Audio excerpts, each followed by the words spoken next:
And when did you first hear of the festival? Well, my dad started working there. First year? In 54, second year. In 54. In the second year. No, so we certainly knew about it in the first year, but in 1953 I was, 7.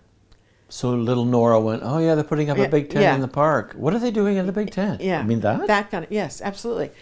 Did you go, did you walk by with your friends on your bicycle going, oh, yeah. wow. Yeah.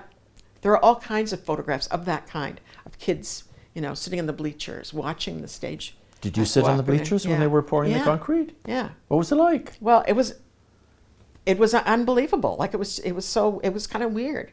And like it was being built right next to the ball diamond. So that's why you could sit in the bleachers and just look over there and see that it was happening.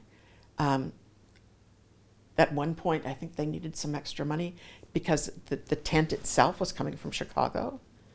And so they had to pay for it. And I'm not quite sure where that money came from, but it was like, that was a do or die because they have to bring it here. We have to get it up in order to open when we want to open.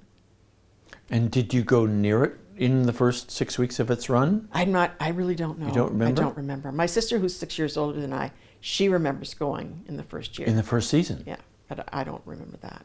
And did you go in the second season when your dad was involved? I don't know. But I certainly went to the theater. I went to the tent, absolutely. You went to the tent? Oh yeah, I went to the tent, for sure. What was it like? Well, it was like nothing one had ever seen. And it was, I remember going backstage with my dad and stuff like that, and you see people in costumes and something that, that one had never, ever seen before. It was, and did it smell of canvas? I'm not sure.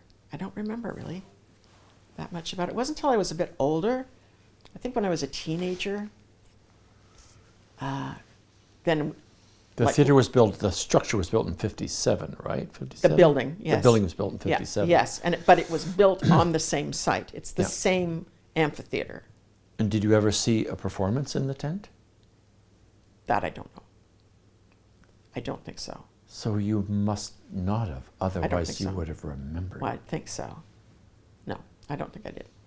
But and your dad at this point was bookkeeping for them, or was he was managing? a bookkeeper. He was a bookkeeper in 54. And then he sort of worked his way up over 17 years until he was the administrative director. And did you see the actors? There's little Nora, teenage Nora. Oh, the actors are arriving. Oh, the Sunday spring. We all had autograph books. Just take your autograph book to the stage door, get people to autograph for you. Almost every teenage girl had some kind of actor crush on somebody. Bill Shatner. Ted Follows, Bill Shatner. Yeah.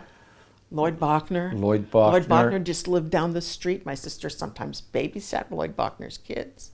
So they sort of Hollywood and the big art scene scene arrived in the small town. Yeah. Yeah. No, Did you have a crush on any of the actors in the Lloyd Bachner? The one I had the biggest crush on was John Colcos when he played King Lear in 63. Four. In 60. So he wasn't an old man at all. He was a young man. Did you see the show? Many times. And I actually, I used to come home from school when there were student matinees. I would come home at 4 o'clock and the show would be going until 5 o'clock. I think at that time, matinees were at 2:30, not at 2 o'clock, I think. And I would go to the theater and I would go in and if anybody asked me, well, they didn't usually ask me who I was because they probably knew, but what was I doing? And then I told them that I was Cordelia's understudy, and I was just going in to see how the show was going and if anything in it had changed since the last time I saw it. And then I would go in. Liar, pants on fire. And I used to go in and sit and watch that last scene, starting with Howl. It's the only actor I ever actually went to his door to get an autograph picture of him. So when Bill Hutt carried Elizabeth Shepherd in Howl, Howl, Howl, that image of carrying a dead daughter in was imprinted in you by this very powerful actor, John Colicos, and Martha Henry. Yeah.